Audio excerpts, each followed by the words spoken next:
welcome, ladies and gentlemen, to Season 2, Episode 1 of Talking Trades, the podcast that takes you through the world of trades in New England and beyond. I am your host, Chris Levesque, owner of New Horizon Media, where we start every day with a new horizon. And joining me is the greatest co-host with a positive charge, the Dr. Electrician, Edward Rivera. Oh, let's do this. I'm excited for this one. And joining us today is a special guest to kick us off here on Season 2, Episode 1, Zach Saunders, who is a sales manager of Fairway Independent Mortgage Lender for the Northeast region, director of BNI New Hampshire, and a public speaker. Zach, welcome to the show, my friend. Hey, thanks, guys. Glad to be here. Yeah, so we are recording on September 26, 2024 at the amazing Unity Cafe located here in Manchester, New Hampshire. I want to give a shout out to these guys. This is like a little gold mine. If you live in the Manchester area or are familiar with the area or you're traveling to the area, come check out Unity Cafe. Their food is amazing. The atmosphere is great. Come check them out. All right, so storytelling. Yeah. So storytelling. So storytelling is an interesting phenomenon because I think we all tell stories throughout our day without really thinking about the fact that we're doing it. And every once in a while you hit on like a little Easter egg or you hit on like a little nugget that resonates with someone really wonderfully. It was funny. I was actually leaving a networking event yesterday morning and, there were a few members that were kind of milling around out in the lobby and we walked out and I had said something during the meeting that one of them had kind of latched onto and we were chit-chatting about that. And I had said, I think oftentimes my grandfather says you can't hold other people to the same expectations you set for yourself. And I just sort of threw that as like a little casual, like aside.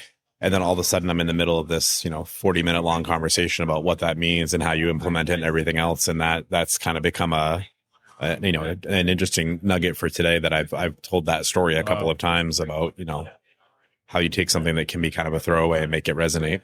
Yeah, exactly. It's like you switched it up and repackaged it into how you say, an easily digestible format, right? And storytelling is, in my opinion, almost like the only thing that would come close to storytelling, I think, is like a song. You know what I mean? That resonates, right? That you'll just remember. I can recite lyrics to like songs I heard from like 10 years ago. It's funny. I was talking to somebody about that the other day. I was watching or listening to this is where like my brain misfires because I can never remember exactly where I derive this information. But I was listening to something and they were saying that new studies on the human brain reveal that the portion of your brain, which I won't attempt to name because I couldn't if I needed to, but hippocampus. Hippocampus. Listen to you dropping vocabulary. Yeah, look at the limbic area. The one two-word, or I don't even know what that is that It's only because he remembers that one Dane Cook skit where he was talking about the limbic system, right? But anyway, so the part of the brain that processes like tone and music and things like that is older than the like linguistic portion of your brain, which is kind of fascinating because it means, in some weird way, like our first language may have been melody or tunes or cadence or rhythm, which is funny because if you think about like really great storytellers, really great comedians, really great public speakers, people that really resonate, they have like a melody to their voice. They have like a very specific speech pattern. Like even something as simple as, like everyone has their own, who's the guy's name from Christopher Walken. Like everyone has a Christopher Walken impression, right? And the reason they have a Christopher Walken impression is not because his voice is different, but because the cadence of his speech pattern is odd. So there's something about the way you put together the rhythm of a sentence that's either engaging or disengaging. That's actually a good point. Yeah, because you could say the same thing, but you could say it like what is it? Up talk? Like this? Yeah. Maybe people interpret that as where like everyone no confidence. Ends it? Yeah, like it's a question. Yeah. Oh, that's so and crazy. They're not really sure. Yeah, like when you talk like that, I know for me and most people, I lose all confidence that maybe you know what you're talking about, maybe, or you know what I mean? Yeah. Or when it you sounds like you're questioning yourself, right? Yeah, so just like you said, it's like that cadence, the volume. Man, there's so much that goes into it. That's so interesting because if it's older, that means that part of the brain's been more developed, right? A lot longer than. Yeah, or it's the part that like, somehow resonates on like a level that subconsciously attaches to, authority or wisdom or something. I'm not sure. It's weird. It's almost like if you argue it long enough, it starts to lose, like words start to lose their weight. Right. Because it's like crazy, right. But it's funny. So my son's in second grade, right? So he's, spelling words, spelling tests, spelling this, spelling that. And so one of the tricks we use with spelling words, which is not unique to us, my parents did it with me. I'm sure other people do it all the time, is we make the spelling of words into songs because it makes it easier. It's funny. My mother was a third grade teacher for God, I came probably 50 years forever. But I remember as a little kid sitting down, and the way even now in my 40s that I spell the word vacation is I sing my mom's song. My mom would go VACATION. I'm stealing that. And even now, like, it's ridiculous. Like, I catch myself doing it, and it makes me giggle because I'm, mid 40s, and even now I'm like, we are going on VACATION. Okay, there you go. You're gonna get that song stuck in my head now. Like, I love it. Wow, dude, I'm gonna start stealing that, man. Like, we do homeschool at home, and so I'm always trying to pick up on those little tiny things, man. Yeah, that's amazing. It's interesting. I think it's like one of those like cool examples of I call it like multifaceted learning or multidimensional learning. But there's like a way you can do that. Like there's tricks with like if you have to study for something, right? If you chew a specific type of bubble gum or a specific flavor of gum while you're studying, and then you chew that same gum while you're taking the exam, it like accesses multiple different like receptor access paths or something in your brain, and it helps you out. That's true. I think there's something like that even with classical music, right? Like the vibrations. They did, and again, get back to that cadence and that melody, right? It's like most classical songs are, I shouldn't say most. That's a gross over exaggeration, but a lot of them have like a certain, kind of rhythm to them. Mozart's a really good example of something that you can listen to when you're learning something, and then if you play it while you're executing that learned behavior, you tend to be more effective with it. It's like creates almost like a muscle memory in your brain. Wow, man! We can go hours on this because for me, the more I got into learning about like just human behavior, the more I guess you would say the better my business did. You know what I mean? Yeah. Well, and that's a funny aspect to like work, So in my job is taking people from this idea of wanting to buy a house all the way through a very complicated financial process of uncovering how we're going to be able to do that, whether or not there's limitations on it, things of that nature. But ultimately, if you take that noise out, my job is about helping people find a path from A to B. Yep. Virtually all businesses sort of fall in that same realm, whether it's we have broken windows that we need to replace. Our path from A to B is we need a house that doesn't have broken windows all the way through. We've got a leaky roof all the way down to finance, all the way through, we want to help people, achieve a better tomorrow through 100%. Financial planning, but it's all about that path of the individual. Yep, exactly. And then I feel like the better that you get at communicating, understanding people, you're going to, I would call it decommoditize yourself from the rest of anybody else trying to do the same service. Yeah, for sure. For sure. And I think a good, it absolutely is. And it's a developed skill. Like that's the other thing. Like I think there's certain people that have maybe like a higher baseline of maybe empathy or like circumstantial information, but it's very much an acquired skill because you can take the smartest, best, most amazing financial planner that you've ever met in your life, but if they can't have a conversation with a client about hopes, dreams, goals, and fears, they're useless to that client. Absolutely. Like so, you're absolutely right because He doesn't mind if we talk about it. Eddie Cruz. He's like one of my best friends. He does my estimating and stuff. And he also does our phone consultations. He, in the beginning, before he went on this journey of getting better at communicating, he would stutter a lot. And he would have this situational awareness where he's really into cars and he'll turn the conversation to talk about cars. And then other people are just getting glossy in the eyes like, oh my God. Ever since he's been getting better at communicating, we've been landing more jobs. We get a lot more compliments like, oh my God, like I just got off the phone with Eddie and like we talked for like an hour and we only talked maybe 10 minutes of the actual scope of work. The other 50 was just us nerding out and laughing and they just feel so exhilarated after they're excited to work with us. And this is all because he learned how to just listen, not listen to just reply, but listen to understand. He learned how to peel back the motives, right? Like we've been working on this for years, right? But man, it's changed his personal life too. He's like, I don't argue as much with my girlfriend, right? Like, so I just can't emphasize how important that is for anybody getting into this biz, professional or running your own business. That is so important, man. If you can start that at the very beginning, you know what I mean? It's going to help big time. Absolutely. It is in many ways. But it's interesting to see like the words you chose to use when you described that with him. You didn't say he is good at, you said he learned how to, he developed. Like, I think that is a big takeaway when it comes to both communication styles as well as how you're choosing to engage from like a communication standpoint in your business is it's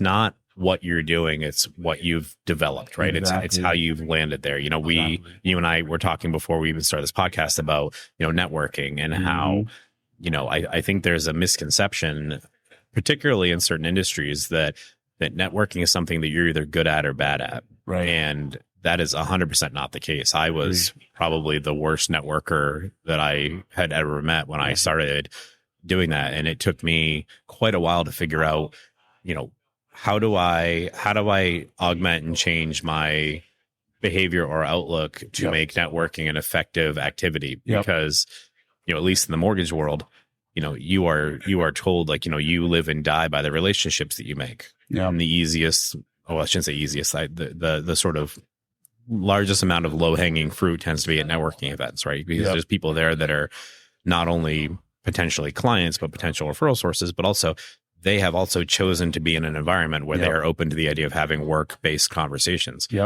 Your job as a networker then is to capitalize on that. And for me in the beginning, it was not easy. I was bad. I was very bad at it. Right. Yeah. And I always think it's, I think we were talking about it a little bit now too, or earlier, was like, when I tell people that too, like, they always like, no, it's no way. Like you're lying. And I'm like, no, man, it really was like nightmarish type stuff to show up at a place and my hands are shaking. I'm literally sweating. You know what I mean? Literally like shaking, going, oh my God. Man. Yeah. And then it's just been a journey, and it takes hard work. And I talk to so many people where they just bow out. They're like, it's too much of this. I don't believe in networking this. And they always think it's like some sort of, I don't know what scam, or I don't know what you would call it, but they don't respect networking as much as they should. Well, it's interesting you say that. So I was trying to get a former colleague from a different role, who's in a new role, who's in a contractor role. I was trying to get that business into BNI as a visitor. And one of the questions that she had asked me was, well, is this going to benefit our business? Right. And so I was like, I know it benefits the business. I know what I want to say. I just don't know how to say it.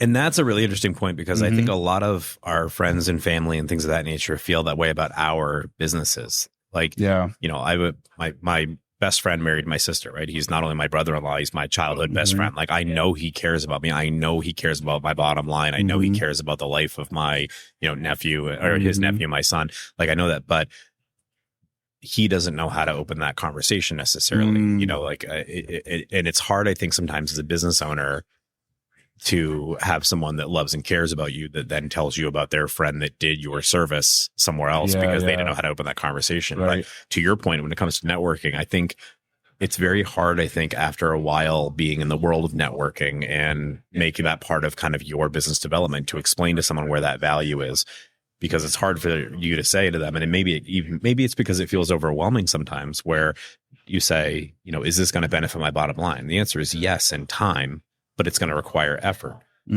It's hard, I think. And this is where I think I struggle sometimes with my position within BNI, which is it's the world's largest, networking group. But where I struggle with it is, when we have newer members that are like, I paid to join, I'm at the meetings, I'm not seeing results. And it's like, all right, well, we got to really break down your business and talk about how you're structuring your communication in a way that empowers people to find you business. Or if they're really in the right mindset to be at BNI. That's a good point too. Yeah. When I first joined BNI, I didn't realize that the power of networking. I thought that people in the room, those were the people that I was trying to sell my services to. Yeah. Which was completely wrong. Big misconception. Completely wrong, but very commonly held misconception. Yep. Absolutely. And it wasn't until, and I've been a member of a few different chapters now. And like, it took me up until this past year to really understand that, right, you live and die by the relationships that you make in the chapter, because these people are out there. Edward, that we were in the same chapter at one point. These folks are out there listening for referrals, listening for trigger words to say, hey, okay, I heard you. For me, for instance, I heard that you're struggling with your social media management. I know a guy that can help you out. If I piss him off, right, he's not going to refer me. Right. He's gonna go to the next best person. Right. So being in that right mindset and understanding how BNI works and forming those relationships and really understanding the power of networking and harnessing that power. If you're not in that mindset, then it's difficult. I would understand why they would. But it's also arming your network with the appropriate tools and skill set to speak to your business without replacing it. Like, one of the I think really interesting concepts about like a productive networking is you want the people in your room to supplement and augment what you're doing, but not replace you in the conversation. And that can be a very hard thing to wrap your arms around. But so to the example of, like in my world, I want my sales force talking to, their potential clients for me about, how my communication style makes the transaction easier, how my knowledge and expertise and experience means that they will be successful at the end of the finish line. I don't want them quoting rates. Yeah, exactly. Right? So Right. if I'm talking to my networking group about how low the interest rates are, that does me a disservice. Whereas if I'm talking to them about how the changes in the market have made affordability easier, or if the changes in the market have meant that the, comparable rent now no longer is lower enough than buying, that buying becomes a disqualifier for them. So it becomes about like how you frame that message around action items for them and not information to them. Yeah. Okay. Yep. That makes sense. Wow. I'm going to start. Yeah. Because part of my problem too is with electrical, I try not to throw up all over them with like those kind of details and stuff like that. I try to do it in a way where, like you said, they can leave that morning with tools now to represent me properly and get people over, but like, not be the electrician, not be me. Well, not you, but also like not doing, so, the old, like, we'll say cautionary tale that I always tell is, I was sitting in a networking meeting. This is probably in 2007 or 2008. This is a long time ago. And a CPA gets up and they have their 10-minute showcase presentation or feature presentation, whatever it's called at the time. And up on the screen in front of us pops up an IRS Form 1040, which is like, the form you fill out for your tax return. And with a laser pointer, he stood in the middle of the room and pointed at each of the fields and told us what to put in those fields. So in essence, what he was doing was teaching us to do his job. Yeah. Now, what he thought he was doing was educating us on how much he knew about this form and how well he'd be able to fill it out.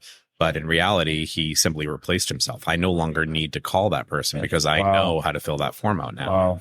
Versus, you fast forward in time now to the CPA that's in our group currently. Her name is Carol Ann, who is arguably probably one of the most intelligent CPAs that I've ever met. She's just her knowledge is breathtakingly inclusive when it comes to how to structure things, put things together, little niche programs, things of that nature.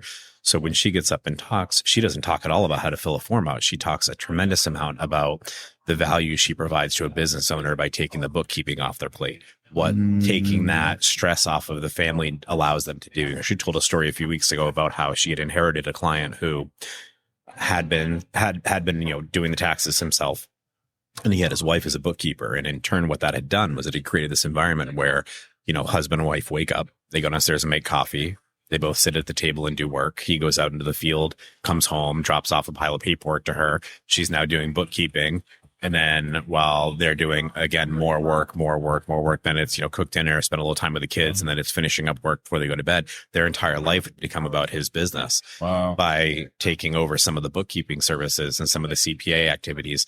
That had transformed that relationship back into more of a traditional, family dynamic, where she is now free to be a wife and not a bookkeeper. And he is free to be, a business owner and not a, boss of his wife. And so she talks a lot about the quality of life aspects of the services she provides. And it's just interesting to see how, the intention in both of those is I do a good job and here's the service I provide. But the call to action in each of those is I can fill out a form versus I can make a friend of yours life infinitely better and improve the relationship he or she has with their significant other. It's interesting to see that. That is very interesting. What I'm taking away from that, it sounds like she's really good at figuring out kind of what is their pain or pleasure points, right? And then formatting a story behind it. Right. Like, man, that's... Yeah, she's very good at that storytelling aspect. And, I think the other thing that she's very good at, which again comes in time, it's not something you're born able to do, is I think she identifies, where in her process is there a pain that she's solving and how does she in turn solve that pain and then educating us on how we speak to that in a way that isn't super singular. Oh, wow. Yeah. And that can resonate with a lot of other people because if chances they have that pain, then more people are going to have that. Yeah. Wow. No, that's been big for me too, because with our business, we've been niching down a lot and that helped me focus on these particular things that I want to do with my business and the trajectory we were going on, but also helped me hyper focus on, okay, what do those people look like? Like, what does their day to day look like? What are the things that they love doing? They hate doing? What are the pain points they have? All of that. I could really now dial it in and really improve my customer service, my communication, because now I just sound like a broken record. My whole team, we sound like a broken record because that's all we talk about all day. So when we go talk to people, it's just naturally comes to us, but like we talk about, it took time, man. Oh, yeah. fumbling with the words, trying to remember things. But now you do it so often, it just, man, you sound like an expert. Yeah, it does. And this gets back to what we were talking before about that like mental muscle memory, Yes. right? It's, you know, you've got kind of a Rolodex of things that you can talk to. When you hear someone mention something that even tangentially relates to one of your pain points, it becomes an opportunity for you to illuminate and an opportunity for, you know, success in someone else's life by utilizing you as a conduit towards that success instead of you become less of a person that needs to be hired and more of a resource that can be leveraged. And that's a fascinating spot to find yourself. Absolutely. You mentioned something before we were recording too about how some people, they will say, well, it just like naturally comes to me. I'm just naturally good at doing this. And then you said how in our case where, we'd had to actually put in time and effort. And I think what I wanted to mention earlier, that I didn't get a chance to was, what are some of the things that like you done personally for yourself? Like for example, like for me, one thing I've been trying to get better at is just becoming more disciplined with my time. You know what I mean? I've been trying to get better at like time chunking. So that way I'm thinking in my mind, if I can do that, like in my mornings, I commit certain hours of time to myself in the mornings.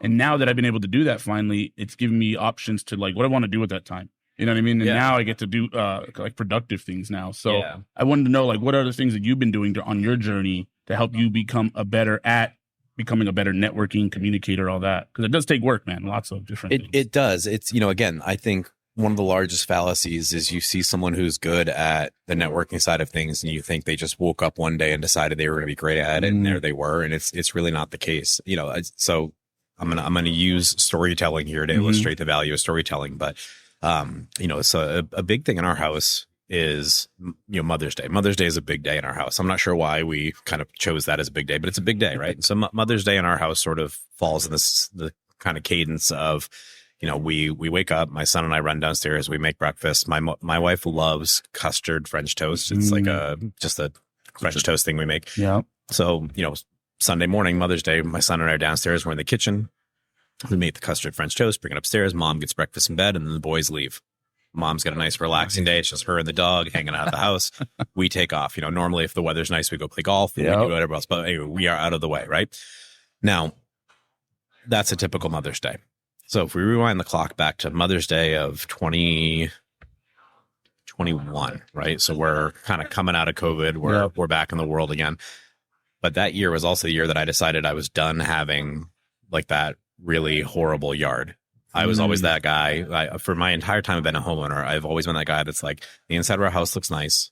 The outside is just a thing I glance at when I pull in the driveway and when I leave the driveway. I didn't really care. But my son's getting older. He wants to play ball. He wants to play soccer. He wants to play all these things. I need to fix up our yard. It can no longer be this dog poop filled wasteland behind the house. It needs to be nice. So in like March of 21, I'm doing what everybody does, right? I'm down the YouTube rabbit hole. I'm checking out, you know, the guys that tell you what seed to plant. I'm checking out the guys that are, you know, reviewing aerators. I'm checking out the guys that are talking about soil compaction and soil testing. I am deep down the YouTube rabbit hole. So come March, you know, the snow is kind of melted. I'm out there. So I'm taking soil samples. I'm sending them out to the lab. They're getting reviewed. I'm figuring out what I got to put on the topsoil. I'm getting my, you know, my pH balance all taken care of. I'm getting all this done, right? So like all March and April, here it is.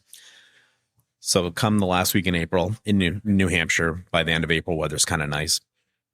So I'm out there in the backyard, and every night after my son goes to bed, I'm sprinkling grass seed and I'm watering the lawn. So this goes on for about a week and a half where I'm doing this thing they call it progressive seeding. So it's every other day you spread seed down. So the idea there being is if you miss a watering day or if you get like a thunderstorm or something, you've got seed that is in a, you know, a variety of different, you know, germination progressions. So you don't lose all of it, which brings us to the Saturday before Mother's Day. So Saturday before Mother's Day, we're Ollie and I, my son Ollie, he and I are at the grocery store buying stuff for Mom's breakfast. We get home after work. It's about 6 o'clock. We've got dinner in the oven kind of cooking. And so I'm like, hey, I'm going to spread the grass seed now. So it's Saturday before Mother's Day. Ollie and I are in the backyard throwing grass seed, doing the whole 9 yards. I don't really think anything of it. I've been doing that every night for a week and a half. We go inside, eat dinner, and go to bed. Next morning, wake up, Mother's Day. French toast is made. The bacon's made. The dog gets her bacon. My wife gets French toast, a little bacon, makes some homemade whipped cream. I'm dolling it up. Go drop off breakfast in bed and go downstairs, grab my cup of coffee, walk outside, let the dog out. My son squeals and goes running down the stairs and dives on the ground. And he looks, and on the ground in front of him are all these little grass seeds that are just popping up. Oh, wow. And in that moment, I realize in his mind, We threw grass seed down last night, and today we have grass. Mm-hmm. Right? Yeah. He's not thinking, he's not conceptualizing about all that work that went into getting this grass seed. He's simply seeing there was an activity yesterday and there's an outcome today. Very often networking can feel that way to the outside observer, right? When you walk into a chamber event or a industry event or a BNI event or a Toastmasters event or whatever it happens to be, very often for the newer member, you're walking in and seeing this very polished presentations that people have spent decades potentially putting together. Yeah. And it feels very overwhelming. I'm not there yet. But what you're not seeing is, to paraphrase the analogy we were using before, you're not seeing the soil sample getting sent out, right? You're not seeing the aerating. You're not seeing the additives that get added. You're not seeing the fertilizer. You're not seeing the watering schedule. You're not seeing these things that go into creating this. So, very often, particularly if you're asking the question, to harken back to your question before, is networking going to affect the bottom line of my business? It is. But if your expectations of networking are, we planted grass seed yesterday and today we have sprout, you will forever be disappointed. There it is. Correct. Yep. You see a lot of that, man. Yeah. See a lot of that. And I think the success I've been having with my group is, again, going back to storytelling, is I like to do these where we sit down, we have coffee, and then I get to not just tell them how great BNI is. I tell them the stories that I get to experience every time I go there or outside of BNI when we do work together. I tell them about that. Yeah, man. And then this happened. They're like, how did you meet that person? Oh, it's funny you asked. BNI. Yeah. My wife calls it the most profit making cult in existence, which is she's probably not entirely wrong about. Yeah. Count me in, man. Where I get the tattoo at? Yeah. I'm in. If it helps me pay my bills and feed my kids and all the while I am having fun doing it. Half my group, we go to the gym, we go on walks together, we hang out, we're genuinely friends. And man, I would rather do business that way than anywhere else. Honestly, and, just this year, in our group, we've done axe throwing, we've done social events, we've done dinner things, we had a barbecue at one of the members' houses, we've been out on my boat a couple of times. There's a huge social element that goes into it. But again, this gets back into that bigger picture of networking, right? Yes. Networking is not just show up, say a thing, get a result, walk away, and then rinse, lather, repeat. It's about developing those relationships. I think to your earlier point, you had said, it's more than just give this person a call because they'll do a good job. It's give this person a call because I know, like, and trust them. And also at a customer level, it means that person can't afford to let you down. Exactly. Because they're not letting you down as a guy who picks up the phone and calls them. They're letting me down as a source of business. There's that added element in there as well. Absolutely. I always tell all my referral partners, whenever you send me a lead, I imagine I'm just an extension of you, your reputation. I got to uphold that as well. You know what I mean? And so I want you to know that when you send that to me, that you get that same level. But getting back to your earlier point, that comes in time. It's not like you show up on a Monday morning and by Monday afternoon, you're overwhelmed with referrals because everyone trusts you. Exactly.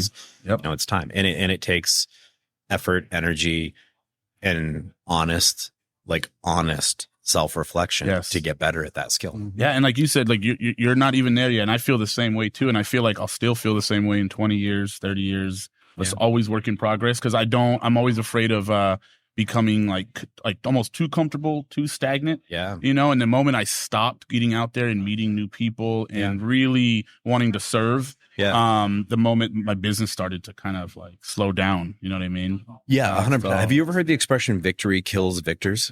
So victory kills victors. I don't know who said it, but it's an expression that basically says, I think it was in reference to a sports team when they were talking about it, and they were saying that it's very unusual to have repeat world championships, right? We can think of the people that are we'll use the NFL as an example. You look at certain teams that are considered dynasties because they won 2 or 3 in a row. Right. Networking is all about getting to the championship level with your skills and then maintaining those skills so that you are the back-to-back champion. And, victory kills victors is very often exercised or very often seen in networking, where you have someone who will deliver a really good presentation. They'll get a bunch of business from it. And then either they choose not to come back because now they're busy, or they don't practice for the next one, or they don't prep for the next one, or they just decide, I'm there. My message is known. I can wing it from now on. It's that victory they had killed killed the victor. You know, Wow. there's no more progression for them because they saw success. Wow. So they almost got like this seduced by that temporary or that short-term success, you know? Yeah. That it's playing Seduced the by long the game. dark side. Yeah, you know what I mean? I remember one of my mentors would always tell me that, like, don't be seduced by this short-term stuff. Like, you want to be in it for the long game, you know what I mean? Yeah, and networking is really all about the long game. Yep. You know, and part of that means developing a kind of constant mindset of not just what's this going to do for me today, but how am I planting those seeds so that I have this sort of constant harvest for years to come. 100%, man. Not just that, but like givers gain too. Yep. Yeah. You know what I mean? Like, it's a great feeling of somebody giving you a referral and you getting business out of that, and then turning that around and saying, okay, I'm going to give this referral over here back to you. You know what I mean? Like, there's something to be said about that. That happened to me recently. I got a really awesome referral and ended up turning into business for me. And I had the opportunity with somebody that they knew, the customer that they knew, they were looking for a specific service. And I was like, I know the perfect person to refer you to. Yeah. It's hard to put a dollar amount on that, too. That's incredible. It value. is, right. It's priceless. Yeah. And even think about our relationship since we first met. It's only ever really been about how can we help each other. Constantly. Every time we meet up, it's like, bro, how can I help you? How can you help me? Mhm. It's always how it's been. And things have just been 100%. blowing up since then. You know, It's that first day in that BNI chapter. I'm scared out of my mind. Well, it's that good mental shift. You know, it's part of it is how can I help you in your business, but also like how can I help you? Like, it sounds silly to say out loud, but like how can I help you help me? yes, no, it's true. And how can you help me help you? Yeah. You know, and that's an important thing as well. Yep. You know, the giver's gain thing that you mentioned is, you know, it's one of the core aspects of BNI. It's, I would say, probably its single most foundational aspect. And BNI is not necessarily alone in that mindset, but I think they're particularly good at vocalizing that in a way where it becomes part of the defining characteristic of you as a member as well as the chapter. Yep. You know, it's interesting to look at how different, you know, sort of networking entities and business entities sort of define themselves as far as how that giving aspect gets either promoted or exemplified or kind of owned internally. You know, you look at a lot of companies that are like, you know, we give 10% to charity, and it's like, okay, but that just means you're making 10% less. Yeah. You know, and then you have other you know, groups like locally, this isn't local, it's nationwide, but, you know, locally I see this, you know, you have like Keller Williams will give, you know, a couple days a year where they just go and do work in the community for people that are struggling in one way or another. You know, that means they're shutting down for a day so that their entire organization can give back. Yeah. You know, that's a really great example of that giver's gain. Yep. You know, they are proactively engaging in the economy and community that they live and work in. Yeah. No. You know, and BNI is very similar. You know, there's a reason why most of the things that BNI tracks are activity based and outwardly focused. You know, they 100%. take a look a lot at, you know, how many referrals did you give, not how many did you receive. Yeah. They take a lot of look at, you know, how much, you know, continuing education did you pursue, not how many, you know, meetings did you hold, Right. you know, that sort of thing. Exactly. And what I love too is that giver's gain. It's like, it's deeply embedded into like the culture. Yeah. You know, like I'll be talking, like I talked to somebody in Arizona the other day because I needed someone to help my sister. And I looked up in the BNI network, you know what I mean? I looked up out there, found someone. And what was cool was that like, he was like, man, the mere fact that you found me through BNI, that says enough right there. You know what I mean? He goes, I know what kind of business you are because you're able to keep up with the quality that BNI, you know, has. And it's important, I think, from that standpoint of like, you know, BNI has set a benchmark where, and I'm using BNI as just a single example because we're all in BNI, but I'm sure there's others. I don't mean to like discredit other groups, but I'm very passionate about BNI. I've been in BNI for decades now at this point, but you know, I had this really amazing experience where I got this phone call from a gentleman named Oliver, not my son, different Oliver, of course. This gentleman named Oliver, super thick English accent. And he, you know, he calls, and I'm not going to fake the accent, but he calls and says, you know, like my sister told me to give you a call.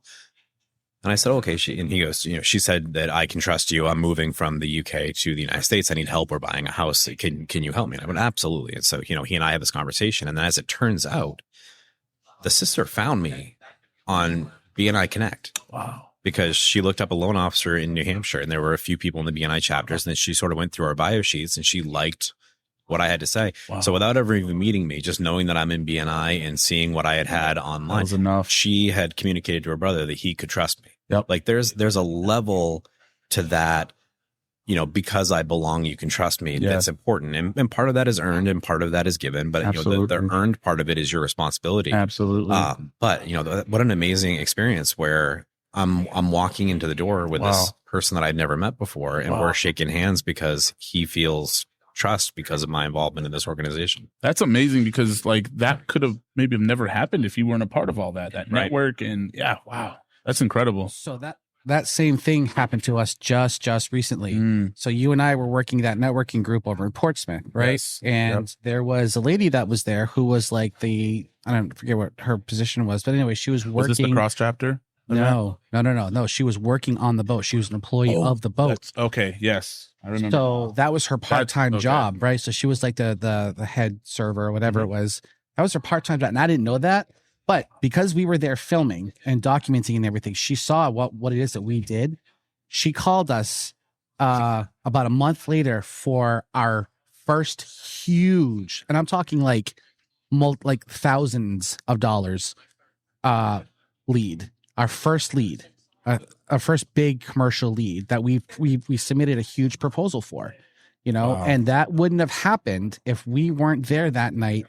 Not just working, but also networking and like talking and explaining. Yeah, because she heard you, right? Talking about certain things. Yeah. Yeah. Wow. Yep. I love that.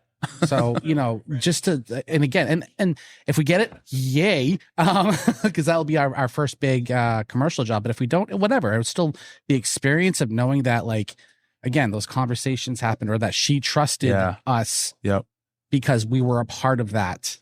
To your point, Zach, she trusted us because we were a part of that, saw what we were doing and said, we need to call them and vet them. But I think also, like, for you, the win there is not necessarily closing the deal. The win there is your activity is proving profitable. He wouldn't have done that a year ago. Right. Like, you remember, you'd be super nervous to even do anything like that. You know what I mean? That's awesome. Like, we went there to their board meeting. It was me and my wife, and there were 6 people there interviewing us to vet us. Wow.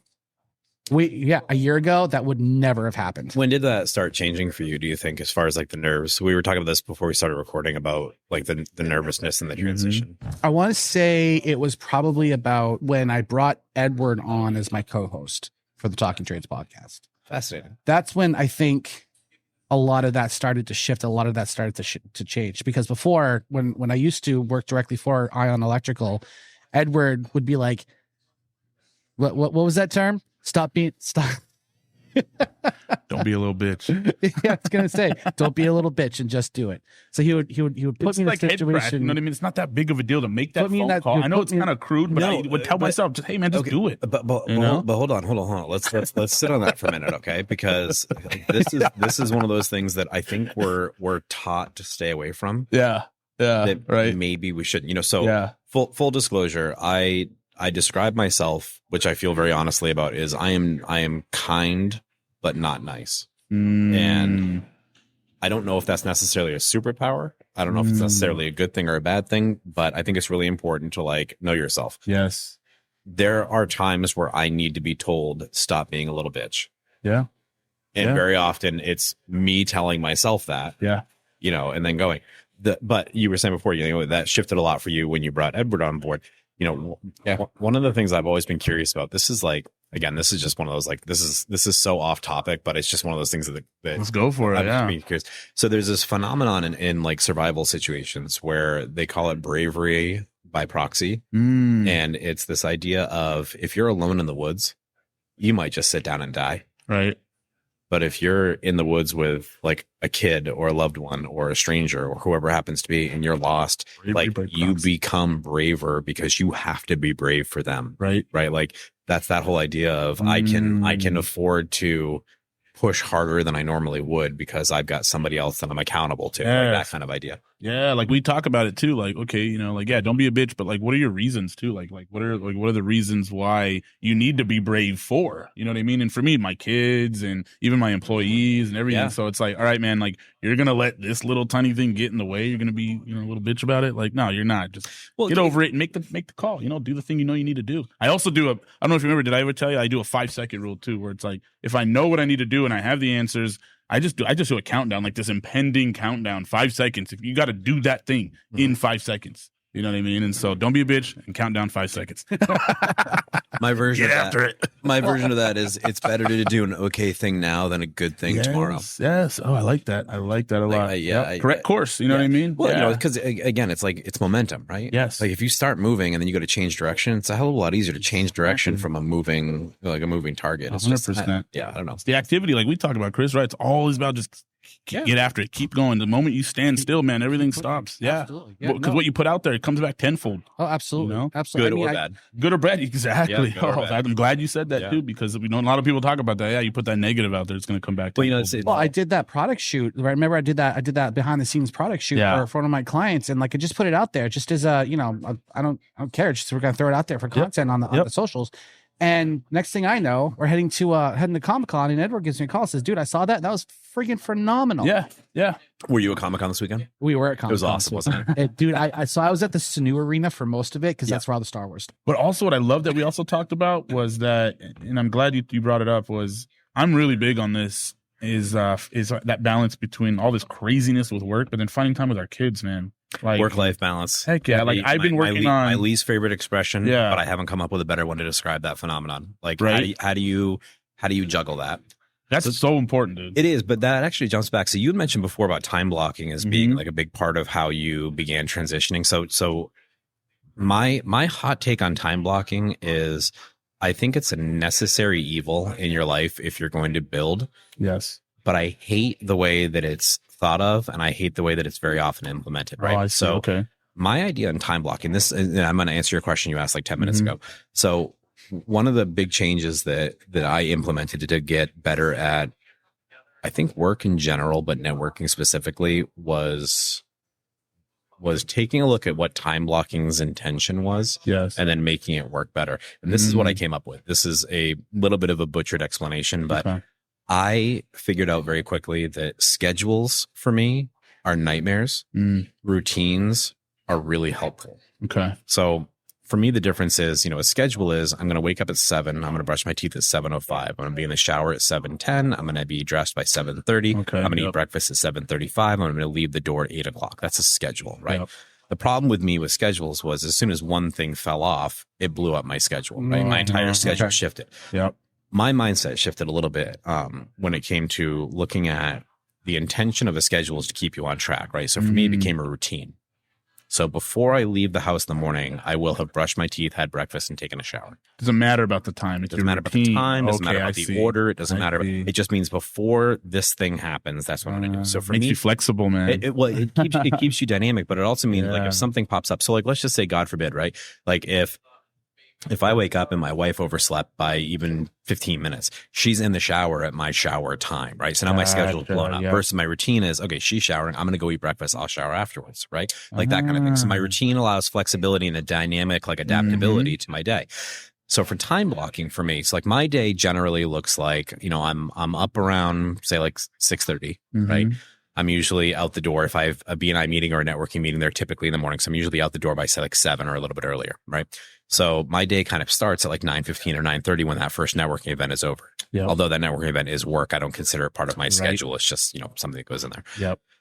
So by like 9:15, I'm in the office. So my time blocking looks like this in a general day. So from 9:15 until 11 in the morning is what I call catch up and triage time, right? So I go through and I look at emails, I look at new files that have come in, I take a look at, what new applications we have, do we have anybody that went under agreement, things of that nature. So that time frame for me might be just going through emails. And are you hyper focused just on these things, nothing else? Yeah. So I'm a big fan of the put your phone down when you're doing something else, right? Yep. So for me, like right now, the audience can't see this, but like right now, my phone is inside of a notebook covered, right? So I can't even see if the screen lights up. That for me is sort of my safe spot for my phone because I can't hear it vibrate, which means I'm not distracted. I can't see it light up, which means I don't know if it's ringing. So when I have downtime, my phone gets isolated. I don't put it on airplane mode because I'm afraid I'll forget to take it off. So for me, this becomes my happy medium. But anyway, my point being is like, so during that first time blocked period, right? My routine is check for pre-quals, check for under agreements, check email, and then answer any phone calls if I have time, right? That's my 2-hour window. Okay. Now there are times where it's 2 hours of me answering emails. Yep. There are times where email takes 10 minutes because maybe the meeting started late that morning and I have already had a chance to go through emails. But I know in that window, that's what's going to happen. Now, the nice thing for me is if I'm in a spot where I get through everything really quick, let's say I finish everything by 10 o'clock, I've got an hour of downtime. For me, the downtime doesn't then become go do something else. It becomes let's get even deeper into whatever this time block is, right? Because my routine allows some flexibility. And then, my 11 o'clock to 1 o'clock is generally like, lunches, client meetings, things of that nature, blah, blah, blah. Now, for me, the unknown element, because we all have that unknown element in our jobs, for me, it's closings, right? I have no idea when closings are going to get scheduled. Now, I am of the opinion that I've been on this journey with a borrower. I should be at the finish line with a borrower. So I try to go to every closing. It's again, I don't know if that's helpful, hurtful. I don't know if it's necessary. I don't know any of that. But for me, it feels like the right thing to do. So let's just say, for example, on a given day, I've got a closing that's scheduled at 10 o'clock. Well, that's smack dab in the middle of my routine time blocking time, right? So for me, that time blocking then simply says, I got to be hyper focused and get through the same amount. That also means I got to fill that closing in there as well. So the closing getting stuck in the middle of my time block doesn't disrupt my schedule. It just changes my routine. Your routine. Wow. So that was really helpful for me. So that was item number one. And then the other part for me, I think that really started shifting my gears from like I made a very conscious decision to start proactively looking at my business. Like, where do I think the business is going to go? This, I think, sometimes gets dumbed down when it's described as like, I'm sure you've heard the expression like, dress for the job you want, not the job you have. Right. So plan your day for the clients you want, not the clients you have. I think that's maybe oversimplified. For me, it's looking at, during the time when the interest rates are high, I know that those clients are eventually going to be doing refis, right? So I prep some refi files ahead of time when I have extra time. So in that example I gave earlier about my day, my time blocking, I'm done at 10 o'clock, right? I get a chance to deep dive into it. So now it's, okay, I don't have any new applications that are coming in, but I know that the Smiths closed on their loan at the height of the market in March of 24. They're going to be refining. So for me, it's I do a copy file. I proactively get it in there. I keep my notes in that the Smith file is up to date, and ready to go. And it may even be proactively reaching out to them. Wow. So you're really capitalizing on these open windows. Because for me, and again, I think everyone's different, but for me, if I have an hour of downtime, I'm filling it with doom scrolling on YouTube. I'm filling it with, checking out like nonsense, or I'm socializing in the office, which I do think there's a part of, because you need to develop those relationships. But like, dude, I'll burn an entire day just chit-chatting with Mike in my office about the implications of, The Mandalorian on the Star Wars kid, or why Blue Eyed Samurai on Netflix was the only thing that I've watched 3 times in a row before I watched anything else. Like, I will fall down a rabbit hole deep, hard, and never recover. Passionately too, probably. Right? And passionately. Right? Whereas if I continuously adapt that time block as a routine, my routine doesn't change. A routine, man. Yeah, that allows you to navigate a chaotic day if it goes to that. You know what I mean? It does. Still achieve some stuff. It does. And then, I have my time block routines, and then I have what I call my daily routine, right? So by the end of the day, like, one of the things I implemented, I owe my boss, Ryan, who's so at Fairway, he's like the regional guy. So he's in charge of me, for better or worse. I think I'm probably his most high maintenance person, but whatever. But I actually owe him this. He told me that a strategy he implements, which I love, is he empties his inbox every day. Whoa! So nice. not marked as red. Okay, but empty. Like he's deleting stuff. Yep. So like he's got buckets that things that he needs to stay in. Right. He's got buckets for like attachments. So he has his inbox very well organized. I stole his system, and I've been implementing that. So I'm on like week 5 or 6 of doing that. And I will tell you, one of the aspects of my routine now that I do not think I will ever let go of is I don't leave my office until my inbox is empty. How does that feel? Does that feel like it felt weight off your shoulders? Really overwhelming in the beginning, because it felt like a really big project. I'm thinking about it now. It sounds crazy. Like, my gosh. And it felt like, at 4:45, what if I get 30 emails? Right. So for me, it's going to get marked. Now, what I've done with that is, again, my routine, right? So before I finish my day, I will have 0 emails in my inbox. Now, that does mean sometimes there are nights where I'm in bed. This happened to me last night. I'm sitting in bed. I've got, a podcast playing in the background, and I'm kind of unwinding and coming down off my day. And the last thing I do is I go in real quick and just, okay, is there anything in my email that I need to look at? No. Okay. Delete all the nonsense, junk mail, whatever else. And I'm left with 4 items that need attention in the morning. For me, I consider that empty. Yes. Dude. Right. Oh, that's a win too, man. Well, I was That's going to good. say, how do you organize like the emails that you have to follow up on, you know? So for me, what I do is once I've followed up, it gets deleted. Now we're fortunate in regards, we have the big fancy corporate Outlook thing. So it keeps, emails forever. Yeah. So if I need to find something I've deleted, I delete it. But the probably intended side effect of that, which I didn't really think about when my boss Ryan told me about this, was, when I open my email up in the morning after like a BNI meeting, I've got 50 emails. I can't even imagine. Yeah. It's a lot, man. It's also only 50. It means I'm not looking at yesterday's emails. I'm not seeing if I missed anything. Cumulative, I'm right? not checking it. Right. It means I have 50 action items. Yeah.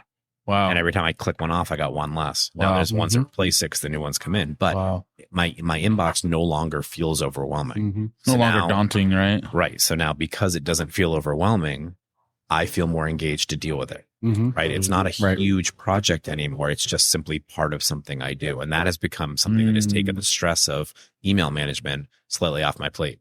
Now, of course, I'm saying all this, and the microphone here and somewhere is my, my processor Deb and Alex on my team who are going, well, if you're so good at email, how come you don't answer them? Right. Wow. All right, that's it. That's all the time we have for today. Listeners, I hope you enjoyed listening to Zach Saunders on Season 2, Episode 1, Part 1, Knowing Yourself is a Superpower. Please be on the lookout for Part 2, Knowing Yourself is a Superpower, that will be dropping very soon. Please head on over to all of our social medias at Talking Trades on Facebook, Instagram, and Threads for the latest information about the podcast, behind the scenes, and links to Season 1. I am your host, Kris Lebeck, the man who starts every day with a new horizon. I can be found at New Horizon Media on all major social media platforms.